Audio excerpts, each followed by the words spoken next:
Welcome to the Defence Property Podcast, the podcast where we talk about all things property investing and real estate for Australian Defence Force personnel.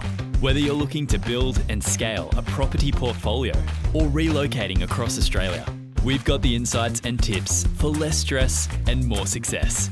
Let's dive in. And welcome back to another episode of the Defence Property Podcast. Today we've got a special guest, Ben from Ironbark. Ben is a mortgage broker, does a lot of home lending from investors to first home buyers, and pretty much if it needs finance, he can do it. Ben, welcome to the podcast firstly, but tell us a bit about Ironbark. Thanks, Kane. Thanks for having us. So Ironbark, we've been around for about 15 years. We've got a couple of offices on the Gold Coast, one at the northern end of the coast and one right next door to Gold Coast Uni Hospital. So two great locations. We've got a really good team of staff, 200 years experience between us. So there's myself, 3 other brokers, admin support. We're probably going to bring someone else on in the next 6 months as well. Business has been growing. So yeah, as you say, with anything that needs financing, we're able to do it. We do investment, first home buyers, SMSF lending, trust lending, all types. Can even finance things that shouldn't be financeable. Probably, yes. I'll leave that for cool. So today we might talk about, obviously the Defence Property Podcast. There's many people out, either current serving defence members, but also, the veteran community and then defence industries that are SMEs and contractors that listen along. So we might sort of target today's audience for the people wanting to get started. So not necessarily the first home buyer, but, the first property buyer, whether that's a home or an investment. And they're with the Defence Force that we live our lives 2 to 3 years at a time. We generally could be buying a home and we capitalise on some of the grants we'll touch on, but also it becomes an investment through our lifestyle that we live, in a locality for 2 to 3 years at a time before we get posted around. So shall we start with the home buyer that's going to occupy the property that they buy? Yeah. So in terms of, I think we briefly mentioned this the other day when we were chatting just around how important it is to get pre-approved at this current stage. So, people going to open homes, looking online, agents playing games and not disclosing what property prices or what contract prices they're looking for. Yeah. It's really important that when you do go, you've got that pre-approval in place, and it's a proper pre-approval. So it's been verified by the bank. They've done the assessment of your pay slips, your savings, etc., and got you ready in a position so that you're ready to move forward. It puts you in a stronger position to be able to secure a better deal when you do go and find that right property. And what Ben's touching on there when he says that proper fully assessed pre-approval is some banks, what happened back in the day, I guess, that all these brokers and bankers were submitting pre-approvals and the credit assessors were picking them up and making their assessment and then saying, yep, pre-approved, got the stamp. But then a lot of them weren't actually converting to loans on the book. And obviously that's where the bank makes their profit, is having loans on the book. So some of them just provide like a back channel pre-approval, and it's not been assessed by the credit assessor. So not all pre-approvals, I guess, are created equally and that. So very good point to start with. But for that home buyer that's listening, what sort of targets are we setting for them, like from a deposit side of things, and what can we use to assist us in that getting started or getting on the start line? Yeah, so if you're looking to occupy the property, the government guarantee scheme now, which has been rebranded or relaunched since the 1st of October, that helps people with a 5% deposit. And that is huge, because what that does is it helps you avoid pay lenders' mortgage insurance. So, if you've got $50,000 saved, means that you'd be able to get into a property up to $1 million in Queensland, because they've increased the price in metro areas in Queensland. So Sunny Coast, Brisbane and Gold Coast, and it goes out as far as Toowoomba. And in the other states, there's different price caps as well. It's not income tested anymore? No, good point. So not income tested anymore. So it used to be combined income of up to 200,000. That's gone. Yeah. That's a game changer in itself. Right? That brought so many people into the scheme, I feel. Yeah, absolutely. And, they've also not put a cap on the number of guarantees as well. So they've not said, exactly. So that's huge as well. And there's a number of banks. I think there's 29 lenders now on the scheme. So there's lots of options and lenders that participate in that guarantee scheme. Yeah. But the mortgage insurance that you can save by getting into the market is massive. And it's not just the mortgage insurance, it's the interest rate as well. So a lot of people aren't aware, when you're borrowing with some lenders, as if you're an 80% borrower, which means there's no mortgage insurance, some banks will treat you like you are borrowing at 80% and give you a fantastic interest rate, 5.2, 5.3, versus if you had only a 5% deposit and you weren't able to access the government guarantee scheme and you paid lenders mortgage insurance, your interest rate is going to be at least 0.5% higher, which means your borrowing capacity is reduced as well. So it's a sort of a flow-on effect throughout the lending cycle, really. I think one of the important things Ben touched on there as well is, I guess when these schemes first come about, there's probably less lenders that are open to or registered under the scheme. But then as it's evolved, and like Ben said, in early October, there was a bit of a revamp of the scheme. 29 lenders that are now able to offer the first home guarantee scheme, which means that it creates a lot more competition, which is going to put pressure on them to offer better rates, even though it's a 95% loan because it's guaranteed by, the government. It's a very safe loan for the lender to have on their book, even though it's that high LVR, that we should be shopping those 29 lenders to get the best rate and the best deal for each buyer. So what we're going to do as a first time buyer in defence, we're going to look at, okay, we want to, I guess, use that scheme. We're going to target 5% of our purchase price. We're going to jump on realestate.com, probably look at the sold tab, not the for sale tab, and get an understanding of, units, townhouses, houses, and see what is our target saving by kind of reverse engineering. Houses in my area are 500 if you're in a regional Queensland sort of location, or maybe a Darwin or regional Victoria, or they could be, up to $1 million, and say, well, that feels like it's out of reach. And then we start looking at units and townhouses and say, well, what's 5% of that? And then next steps is probably to engage with Ben at Ironbark or a banker broker to say, well, based on my location, properties are, 700,000, 5% of that's 35, but that's not quite going to get us to the start line of buying. What else are we sort of looking at? Well, there's other things to consider as well. So the banks used to, and a lot of banks still do, require that you have that 5% saved as what's classified as genuine savings. But there is a number of lenders that will actually accept you having a rental ledger for at least 6 months. Yeah. That can be used in lieu of that. So that's really important, that. Just go deeper into it for us. Yeah. So essentially, if you've got $20,000 saved and you've got an asset, for example, like a car, and you want to sell that car because you've got 2 vehicles, you only need one, and you sell that for 30,000. Suddenly you've got the 20 saved plus the 30, that's 50. Yeah. So that's going to give you enough to put in that 5% deposit in most locations. However, as I said, some banks will say, well, we want to see that you've saved that over 3 months with your own earnings from your salary. So that example they haven't, because 20 grand of $1 million is what? 2%. Yeah. So in that example, as I said, if you've got a licensed real estate contract, or it's through your deductions in your ADF wage, then that's also acceptable as well. And you can prove that over 6 months, then there's a number of lenders that will accept that in lieu of the genuine savings, because they can see that you've been paying rent. So they can see, okay, well, instead of you paying that money towards rent, you could have been saving that. And now going forward, you'd be able to use that and allocate that money that was rent towards your mortgage repayments. So it shows to the lender that you've got that ability to be able to transfer, obviously, what you're paying in rent into a mortgage, and it's likely to be affordable. So that's a big benefit. And then obviously you mentioned about the military side of things. There's obviously a number of schemes and grants that are available that the military personnel can access, and those can be used towards that savings contribution. So it doesn't need to be made up, of your savings over, 6, 12, 18 months. Yeah. And then there's also other things like inheritances and gifted funds and guarantors. Probably guarantors is a good one just to touch on, because it is probably more common for people buying a home to live in, but it can also be done for investors.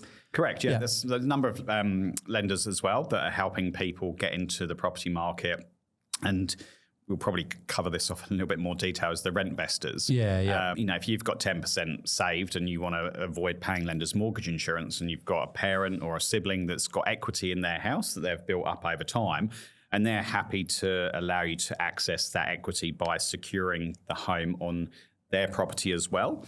So it's not putting the whole home at risk, which is what a big myth is around having a guarantor loan. it basically might guarantee 10% or 5% of the loan using their property as equity. Yeah. And then what we'll do is over sort of the next 18 months, we'll just keep getting valuations done, and to a point when the property's risen enough in value, we can then remove that guarantee and release the parent from that. But what it does do, it allows people to avoid the lender's mortgage insurance. You're basically getting a better interest rate as well as, saving $15,000, $20,000 of mortgage insurance up front. So a key takeaway there for all the parents, I guess, listening, or all the people that are aspiring to buy their first property, whether it's an investment or home, and you're having that conversation with mum and dad about the guarantor, is you're not putting on the 30-year handcuffs again. Yep. You may have paid off your home, and I've had this conversation with many either parents or children that are looking for that guarantor position, and they're very reluctant because they've paid the home off, they're comfortable. It's been a journey, but you're not putting handcuffs on for 30 years. And it's only an on-paper security, isn't it? There's no transaction of transferring of money or repayments for the parents. It's purely just that on-paper security you're providing. And for the Defence Force members, like people that are listening, it's a very, the worst case here is the children that are in the guarantor position, stop paying their mortgage. And, and then the bank's going to say to mum and dad, what do you want to do here? But realistically, as we know in the defence, it's very hard to get to a position where you lose your income. And generally, it's a long, drawn-out process of going down that path. You're probably going to be in a position to sell the property in the worst-case scenario. But in saying that, in all my years in lending, investing and buyer's agency, I've never actually seen it unfold or heard it. Exactly right. And the banks, it's a very, very last resort. They don't want to be taking parents' properties and basically asking the parents to foreclose on that property. It's highly, highly unlikely to happen. Yes, it could happen. But it's extremely bad publicity for a lender.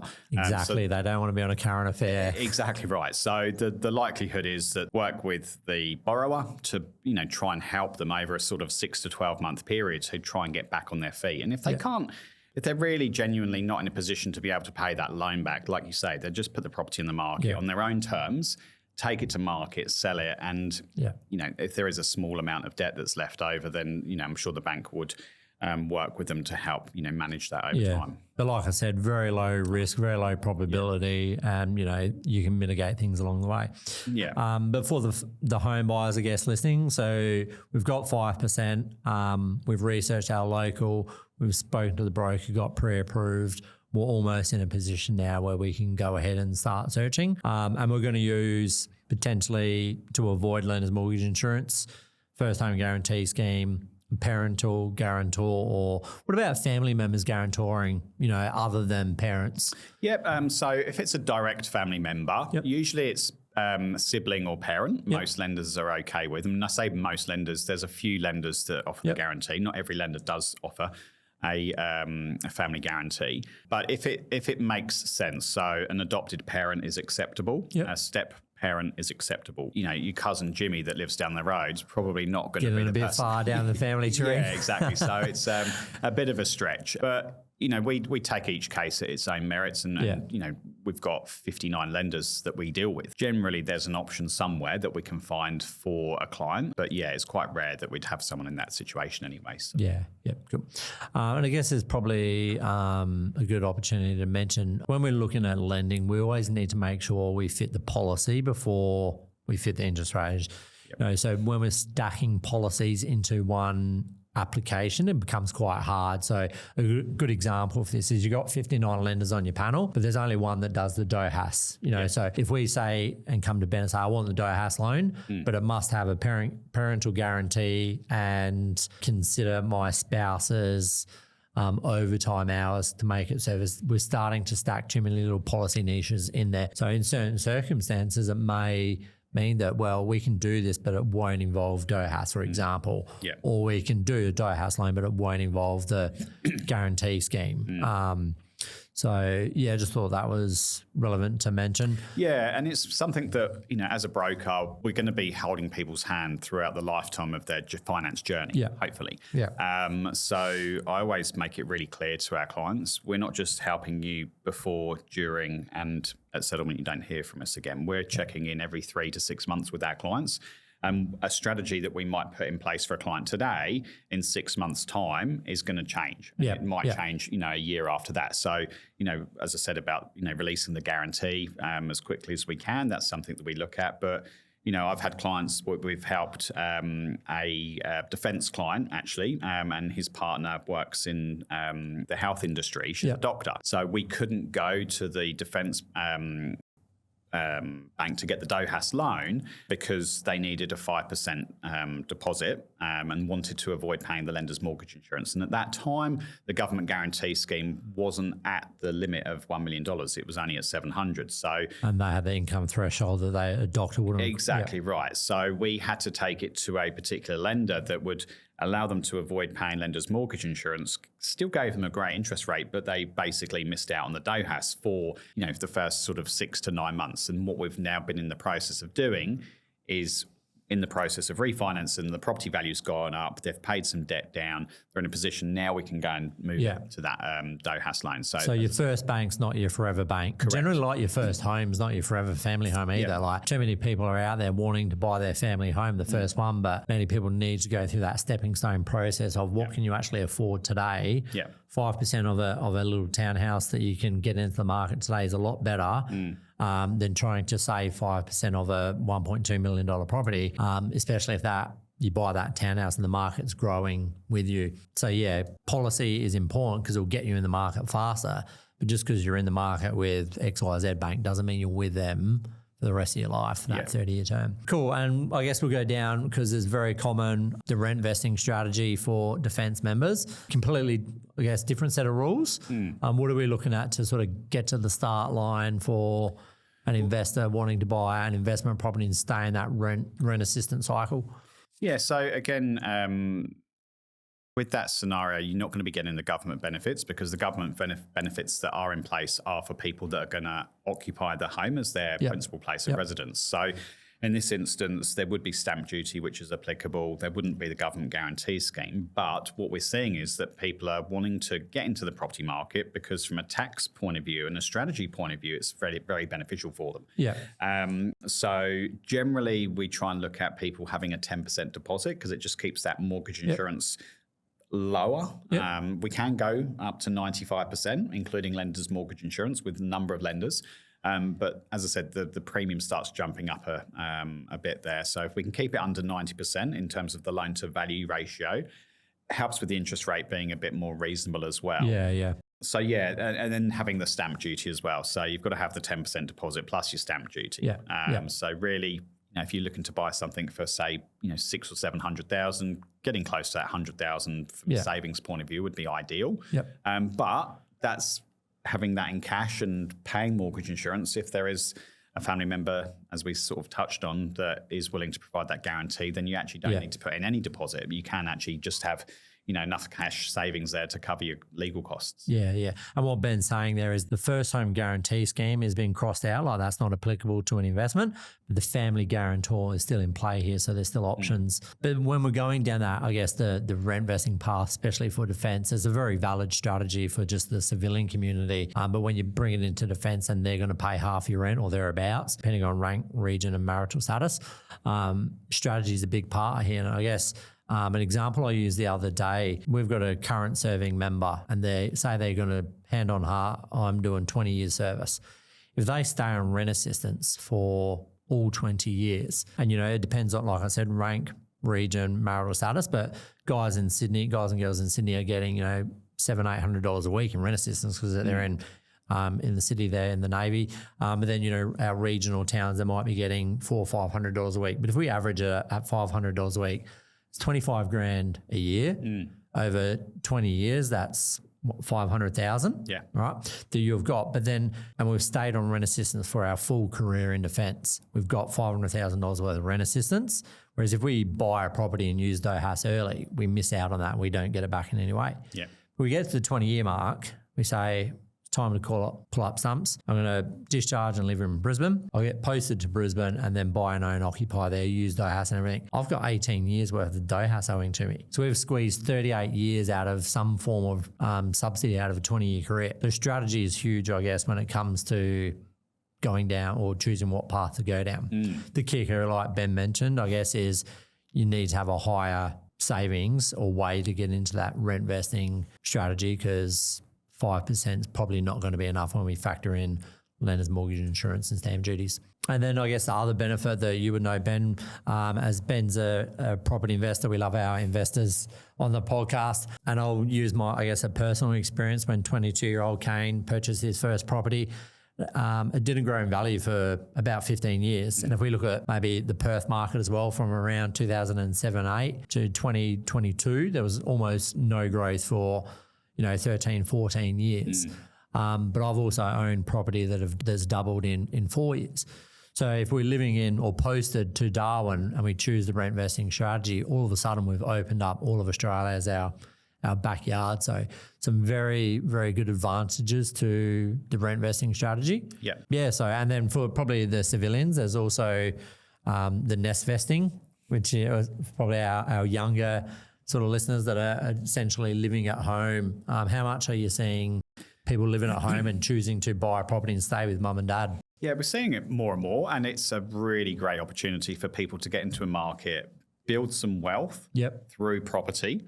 Because if you had a pie chart, for example, and looked at who's paying what out of the cost for that property, you've got probably 85% is being paid by the tenant. You've probably got another 10% being paid by the ATO in terms of the tax benefits you're going to get on that property. And really, you're only, might be out of pocket 5 or 10% yourself. So essentially, if you've got a property that's $600,000 and it's growing at 4% a year, you're making $24,000 a year. And if you did that over 4 years, it's going to be over $100,000 of combined growth. Now, I know I definitely couldn't save $100,000 over 4 years. So it's a way for people that do have a bit of money, that want to get into the property market, set themselves up for the future. And we're seeing it, the earlier you can do it, it's a bit like having super.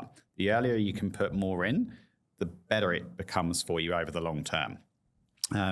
Yes, you might forego some government grants in the long term, but if, the $30,000 first homeowners grant, for example, where are you going to buy a home and use that first homeowners grant in Southeast Queensland? Everything's over $750,000. So it's, becoming, not even relevant anymore. Yeah. So some of the government grants that are there, people sort of get very fixated. Oh, I've got to, save for this. I don't want to use this up because I'm going to miss out. But if you've made $100,000 over here and it's cost you, $15,000 out of pocket, but you've made 100. Yeah. Someone said to me, if you put in 15, I guarantee you're going to get 4 or 8 times that return.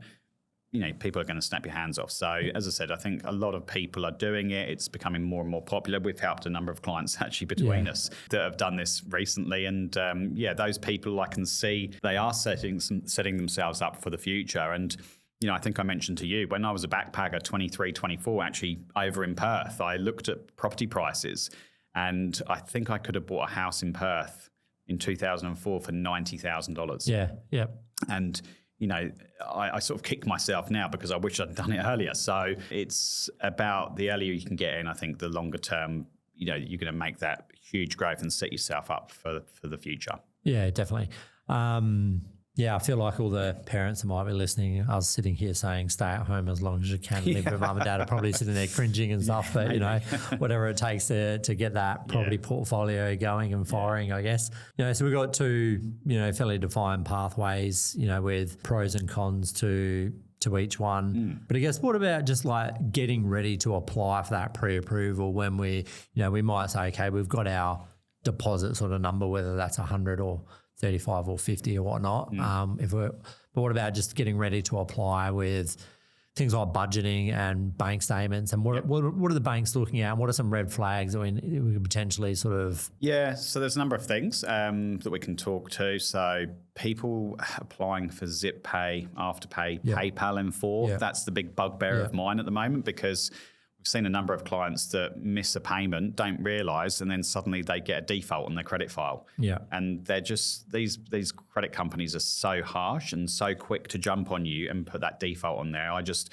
try to actively encourage people to, avoid those smaller credit facilities where possible. I've had clients in the past ask me and say, should I get a credit card to help boost my credit score? And I said, it's quite common. Yeah, absolutely not. You don't need to do that. Your credit score will be fine. If you don't have any debt banks look at you and go, great, you haven't needed to borrow money. Yeah. You're now wanting to go and buy a house because you've saved money and you've got yourself into a good position. So there's a few myths like that, definitely don't go out and apply for credit. Gambling. So, people that are spending $50 a week on sports bet or down the tab, that can flag up because that will go on top of your general living expenses. Yeah. So when the bank's looking at what your affordability is, if they can see that that's a regular transaction, and people go, I send $10 a month myself. I put a little wager on the soccer every now and again, and probably he's a Liverpool fan, so it doesn't pay off too well for him this season. It doesn't pay off, no. But it's I've set myself a limit, and I go, okay, well that's just sort of a little bit of fun money, and if it comes in one day, I might win a few thousand. It's just there's a limit there, but. From the bank's perspective, if they go through your bank statements and they see you're spending $50 every Friday night, every Saturday afternoon, and it's a behavioural assessment, isn't it? And that will go on top of your on top of your general day-to-day living expenses. Yeah. And that will reduce your borrowing capacity. If you're spending $250 a month on gambling, it will probably reduce your borrowing capacity by about $30,000 or $40,000. Yeah, which is massive. It's huge. Especially as a first-home buyer when you're struggling to get. You're already compromising that I need a unit or a townhouse, or I need to live 20 extra Ks away from where I work just to get into the market. 100%. The borrowing capacity matters. Yeah, absolutely. And the better you can present yourself to the bank, the more likely you're going to be and get accepted. Yeah, or get a better bank, or with a better rate at least. Maybe exactly not bank, right. but yeah. And that, like you say, better interest rate. If you get a 0.25% lower interest rate over 30 years, it might save you $30,000. Yeah. So you're spending, $50 a week. I'm not trying to preach. I'm just saying, these are the sort of things it all adds up. Yeah, that does it certainly add up. And the better position you can be in before you go and apply the better it's going to be in terms of the outcome. Yeah. So banks are not only looking at credit facilities, car loans, credit cards, all your micro facilities like your PayPals and Afterpays and whatnot. They're also looking at behavioural conduct. So it's very important. And there's other things as well, like just general shopping. There's a certain cost of living that, we have to eat so much food, pay so much rent, so much fuel in the car. The banks will know for a young couple with no kids or a family with four, the banks know roughly what the survival rate is, to live day to day. But then if you've got these other behavioural things that we're mentioning, they're not survival, they're leisure. They're choices of spending. So they can, like Ben said, they can really hold you back, I guess. So it's important, I guess, to engage, would you say, earlier rather than later with a broker to assess your spending habits and stuff and how to proposition you to the banks? 100%. And then we've got software that we send out to clients, and they can just fill in some of their details with their banking, and it pulls through graphs and shows us what people's spending habits are over 3-6 months. And we can give some guidance on that and try and help people get, I retrospectively did it with myself probably about a year ago, looked at what I was spending on food because I was thinking, every time I seem to go to Woolies or Coles, I'm spending, a couple of $100s. And I looked at what I was spending. I was spending over $700 a week. Got 2 adults, 2 kids. I really don't know how I was spending that much. And it's not like, I was eating steaks every night. It was just normal spending. And so one of the things that I looked at was if I was able to cut $100 a week off on my food spending and put that into my home loan, it's going to save us $210,000 in interest. That's insane. So it's a huge amount of money that I do not want to be paying to the bank. And I use this example with all of my clients because even paying $20 extra a week off your home loan is going to save you $30,000. Yeah. So it's huge. Making those small adjustments can have a massive impact over the long term. It's kind of like the reverse of compound growth on the portfolio, isn't it? Yeah. It's I think a 30-year mortgage, in the first 20 years you pay off 1/3, and the last 10 years you pay off 2/3. That's right. And it's those additional repayments that Ben's mentioning that I guess really accelerates the debt reduction on that home and that mortgage. So I love my smashed avocado on toast and that, but I guess it's all in moderation. Yeah, well, this is like my one coffee that I buy out every week now. So I buy one coffee a week out because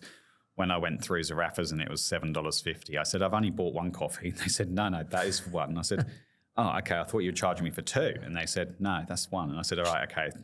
Showing your age there, Ben. Yeah, I know. I was like, I'm done now. So yeah, I instant coffee and try to save as much as I can each week. And as I said, I've got that goal of $100. Yeah, I can save that and put that extra into the loan, and it's going to knock 10 years off. That's the loan term. So for me, it was about rather than having my loan paid back when I'm 75 or 73, it was going to be paid back when I'm 63. So for me, that's massive. And there's many people aspiring to buy their first, or they may even have one property aspiring to buy their second, either in that veteran or defence community. And this is Ben, and I won't go into unless he's happy to share, but he's got a decent property portfolio, and he's talking about saving on coffees and stuff to pay that extra $100 off. So if Ben's doing it, I think you should be doing it if you want to get into the market. To be fair, it's not easy, but it can be done. You just got to just making those small changes, I think, and it's about we still get Chinese every couple of weeks. It's still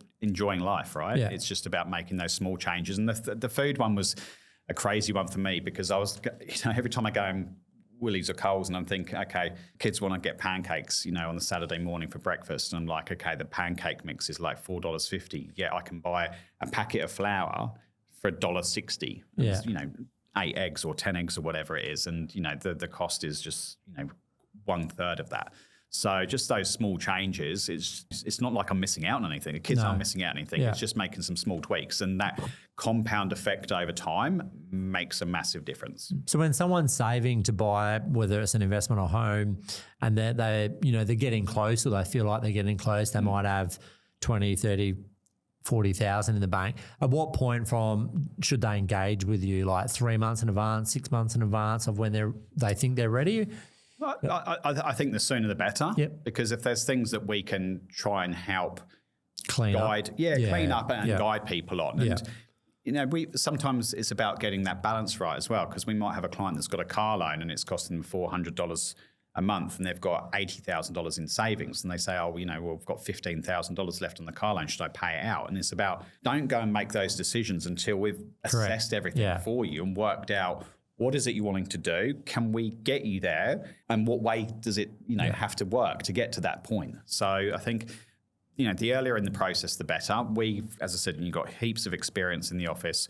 We can sit down, go through a plan, and put people in the position where they're ready to move ahead. Yeah. And get people into that point where they're ready to go and sign a contract, and they're going to be successful at the end of that process. Yeah. And just to touch on in that example where someone's got $15,000 left on a car loan, but they've got $80,000 in savings, it's not always right to pay it off, and in many cases it's not. So what Ben's saying there, there's two sides, or that you need to get a loan. You need the ability to repay the debt that you're borrowing, and you need the ability to have a deposit. They're the two most important things. And if the property that you want to buy, if you're restricted by your borrowing capacity and you can't quite get the loan you need, it might make sense to take 15 off your savings, pay the car loan off, and you don't have that debt that you're servicing. Yep. And that opens up more borrowing capacity. But if you went and did that, and you might have a high income, but you're restricted by your deposit, and you've got to reduce your deposit, and you've paid off that debt, but it's opened up more borrowing capacity, but you're a high income, and that's not solving the problem if the deposit was a restricting factor.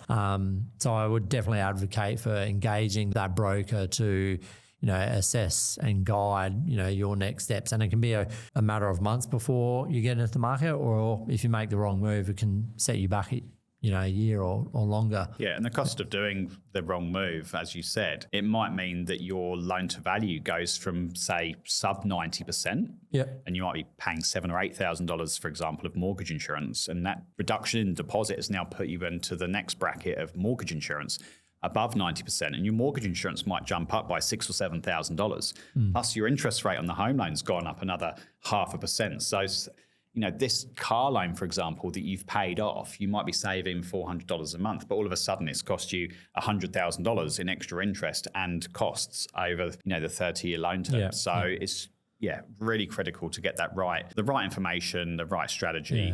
And going back to what we were talking about earlier about the location of where you buy is also, part of obviously your research and what you do, and why we work well together is that I can guide you and then guide the client as to where your stamp duty is a bit cheaper, what your deposit then allows you to do. Because you might be able to afford to buy in one state but not another. Exactly right. And, the property price, obviously, your deposit is going to determine what you can get. And it might be a case of well, you can get a 4-bedroom home in, central Queensland, for example, for this price, but you can only get a 1-bedroom unit down in Victoria for this price, and it's going to cost you this much more because of mortgage insurance. So all of those things come into play and make that sort of, I suppose, part of the strategy. I think the other side of it as well is, like, say in that example, we've got $80,000 of savings, but we might have $45,000 car loan, and we're dinks, double income, no kids. The perfect time to be saving and building wealth. Yeah. And you go pay that car loan off, and then you go to a broker, and you're like, oh, your savings actually needs to be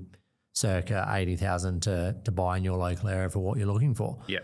If then takes you another 12 months, 18 months to build your savings back up to that point to get ready, if the market moved on $1 million purchase or $750,000, if the market moved 5%, 10% on that, the opportunity cost, which many people have heard me use the term, like, is huge. Yeah. So if there's a takeaway message, I would say engage your broker early to have the conversation, like a pre-approval conversation. Yeah. What's the path of least resistance to me getting into the market? Yeah, I think that's a good terminology, actually. I like that, the pre-approval. Yeah. Because it's, it's like getting ready and getting those steps in place before you're then ready to go and get pre-approved. It's going to open a bank and paint on that, and the pre-approval bank. Heard it here first. Exactly. Cool. So what else, like, just holistically, while we're talking, about loans and products and stuff, what's happening just in the broader financing market and broker space and lending in Australia? Interest rates, policy. It's a very, very interesting time at the moment. We've got this sort of, conflict in the economy, things pulling in different directions, which is then in turn having an impact on interest rates. We've got banks over the last few weeks. The sentiment's changed now, with where every bank thought that there was going to be a rate cut early next year, maybe 2. There was many talk, some were even predicting 3. Yeah, across Combank, that. I think, predicted there was going to be another rate cut in November earlier in the year, and that's not materialised. So we're now sort of, the sentiment's changed, and it looks like there may not be a rate cut next year. We're now seeing that banks have increased their fixed rates by 0.3%, 0.4% over the last month, which is huge. Which is one of the biggest leading indicators to what the Reserve Bank's going to do, isn't it? Yeah. And to give context, when fixed rates are a lot lower than the variable, they're sort of implying that they're going to go down and go down faster. If they're higher than the variable, they're indicating that they're going to go up and faster. And if they're quite tight, but on the up or the lower side, that's kind of a leading indicator in the direction, but very mildly. And what we're seeing, or what Ben's saying, is that there is that they've gone from a fairly big gap or big-ish gap, and they've brought it right back in close to that variable rate, which could indicate potentially at the bottom of the rate cycle. The lowering cycle. So that's obviously concerning for some people. There is still this, again, things pulling in different directions, because there's still huge amounts of demand for properties. There's still, huge numbers of people going to open homes, going to look at properties. There's not enough supply on the market. There's not enough new homes being built. We've still got, vast numbers of overseas migration. There's interstate migration as well between states. So there's a lot of, contributing factors that are pulling in lots of different directions. But overall, sort of looking at that basic economics of demand and supply with property prices, it still looks like there's a fairly strong, outlook from my perspective in terms of property price growth over the next 7 to 10 years. The Olympics is 2032. That's 7 years away. That's going to come around very quickly. And before we know it, that will be here. And I'd be amazed if we see any reduction in property prices in that time. If anything, I think it's going to see further significant growth. As I said, it's an interesting time. The lenders' policies are, I think... There's been a few major policy changes. There has been, so trust lending, that's been a big topic of conversation over the last sort of 6 to 12 months. There's a lot of people online talking about how to circumnavigate the bank's lending policies and to try and maximise your lending power. The financial regulator has definitely clamped down on that and is investigating, borrowing strategies and who's advising people. There's people online that are giving almost financial advice without having a financial services license. And so you have to be really careful. And one of the things that we, definitely take into consideration is just because there's options there from a banking point of view for you to borrow the money doesn't mean it's the right thing for you. Yeah. So we have responsible lending obligations as a broker to ensure that we're going through with our clients and making sure you've got the right strategy in place and not just helping you borrow $20 million of cash that you can then all of a sudden something happens and things start to come down and, who's going to be then looking after you? Yeah. And I think it's important, without getting into the weeds of the strategy that we're talking about, it's a very valid strategy and very appropriate in the right instances. Exactly. It is not a one horse fits all, and it doesn't matter if you can navigate through multiple trust structures to build this epic portfolio and take on all this debt and buy all these assets and stuff. You still need to be able to service that debt. 100%. And a good quality asset is going to cost you money. You got to look at real estate and building a portfolio like a business. You got your profit and loss or your cash flow of the property, and then you got your balance sheet or your assets and your net worth. You can't look at one in isolation, and you can't just say, I'm going to borrow all this money through all these fancy structures if you can't sustain the debt and carry it. So it's not a strategy that will supercharge or, and it's certainly not appropriate for many people. And that's I think the key and the message from the banks is enough is enough, that we're not, allowing, these property spruiklers or whatnot that are flaunting it online as a get rich quick. Property is get rich slow. Yeah. And you're right. It's like you say, it's not a one size fits all approach to people. And in a lot of cases, it's not the right strategy, but equally it is the right strategy for a lot of people as well. So it's about us assessing each individual circumstances and that person's requirements on its own merits and giving them the right strategy to help achieve what they're looking for. Because and knowing who's on your team, like the brokers involved here, the accountant is, the buyer's agent, the asset selection's critical. And there's a lot of consideration that goes into not just hearing it online in a 30-second reel and then going in and trying to execute it yourself. Yeah, and getting that impartial advice from, your accountant, financial planner, broker, property buyer's agent, like everyone's sort of working for you.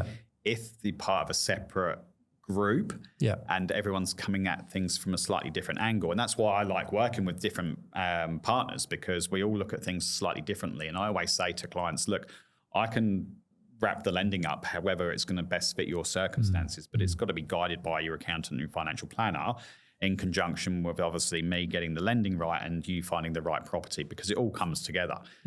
What concerns me is if you've got people all working within the same organisation giving advice and it's like, okay, well, that organisation's looking after everything, and is it really in the client's best interests? It's really, you've got to be very careful, I think, and get the right advice from the right people. And I think a key takeaway is what are you trying to achieve with your property portfolio? Because as far as, through years of investing and lending and buyer's agency and just being around the space for 20 odd years, like most people don't need 10 properties, correct?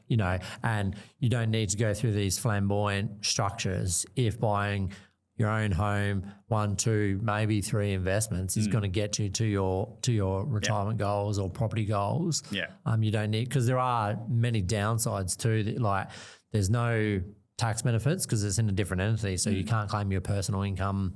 There's higher accounting fees and complexities and stuff, so there's a lot of negatives to it as well. It's about having, like you were saying, the team to advise on the tax advantages and disadvantages, the lending advantages and disadvantages. As well as asset protection comes into play. I mean, you sort of touched on it earlier about me and my own individual portfolio. This is something that we've been doing since 2013 when I moved over here from the UK.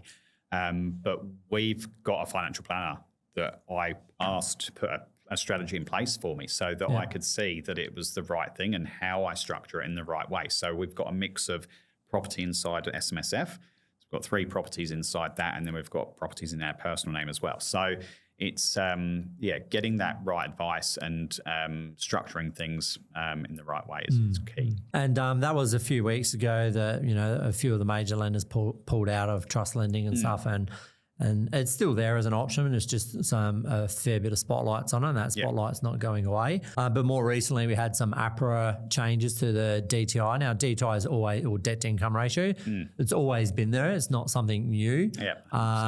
But again, I guess more spotlight on it. And that's probably, would you say that's coming off the back of that trust lending attention? Yeah, I think so. And also we've seen sort of, I think, a little bit of an uptick in investment lending. So I think the financial regulator, their job is to ensure that banks are being prudent in their lending.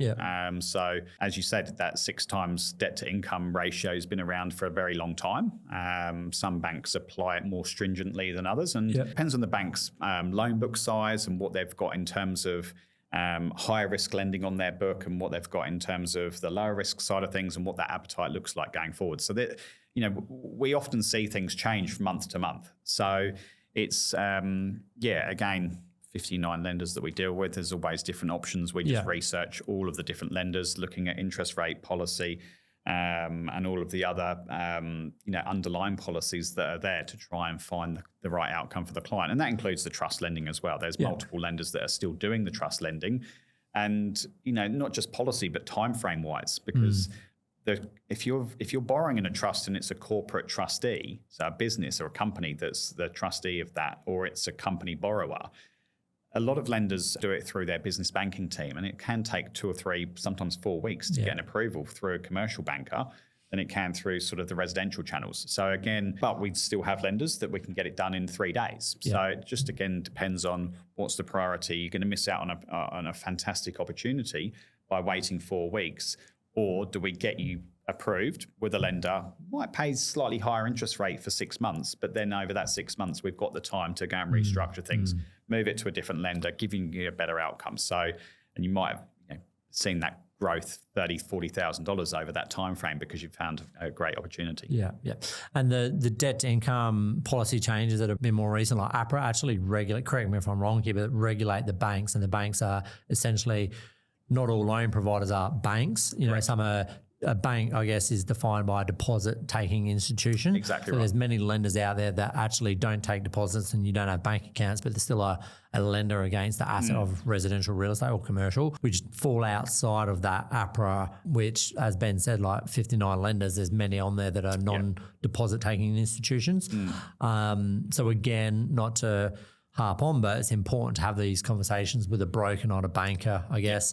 If I was to summarise my simple views, like a banker that works at the bank to sell you products to make a profit for the shareholder.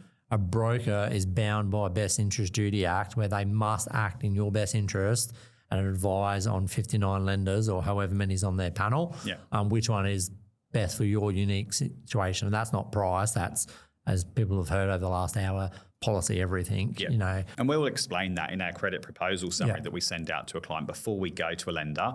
We'll have our rationale why we've talked about that lender. And we're happy to consider any lender on our panel, but it might not be a lender that's actually going to approve the loan. It might be a lender that's not going to lend you what you need. It might be a lender that's not going to meet your circumstances for various other reasons. So as you said, we've got a legal obligation to act in the client's best interests.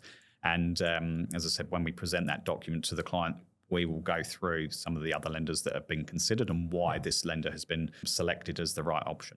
Yeah, perfect. Well, as we come to a close, Ben, I guess for the listeners, what's a couple of key takeaways or bits of advice, top tips, whatever we want to call them, that you can give to maybe someone wanting to get started and get in the market?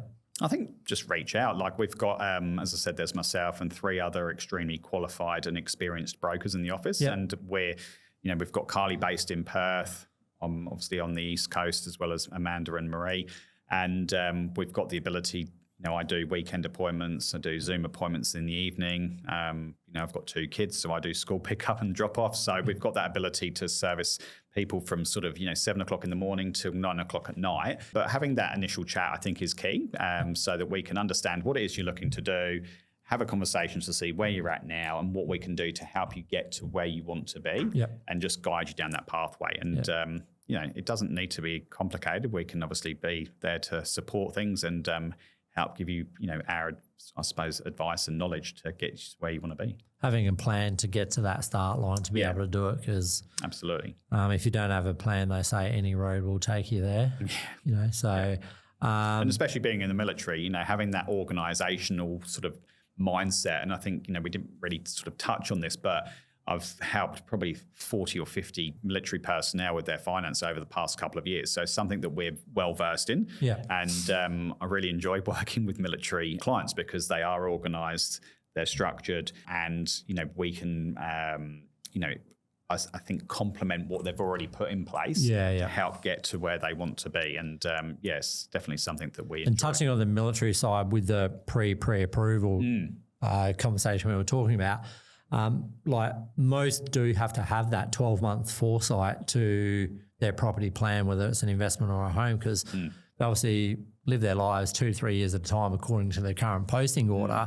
And if we're going to go down the DOH HPAS, first home guarantee, own occupier pathway, we need to have like 18-month foresight to doing that, because we need 12 months left on our current posting order, but we need time to execute it as well, which is the 18 months, so we can get pre-approved, we can tidy up any pay slips, bank statements, things like that to put ourselves in the best position to get the best lender, and then obviously 2 to 3 months to find the property and settle, so we can actually reside in it for 12 months to meet, every first home guarantee, HPAS, DOHAS, they all have their own set of policy requirements, but broadly speaking, you need to reside in that property for 12 months. So if anything, is there a pre-approval happening here? I think just, reach out to us, go online, our website's www.ironbarkgroup.com.au. There's an inquiry form, contact us now, or talk to broker. I think it's on there, and you can just fill in your basic details, reach out, we will get in touch, and then you can book an appointment and we can just have a chat. That's the easiest thing to do. Have a chat, and then let's see, how we can help and what your options are going forward. Yeah, excellent. Well, Ben, thanks for coming on to the podcast. Look forward to doing it again. If anyone wants to get in touch with Ben, like you said, Ironbark online, or just reach out to ourselves and we're happy to connect you. Till the next episode, thanks for listening. Thanks, Kane.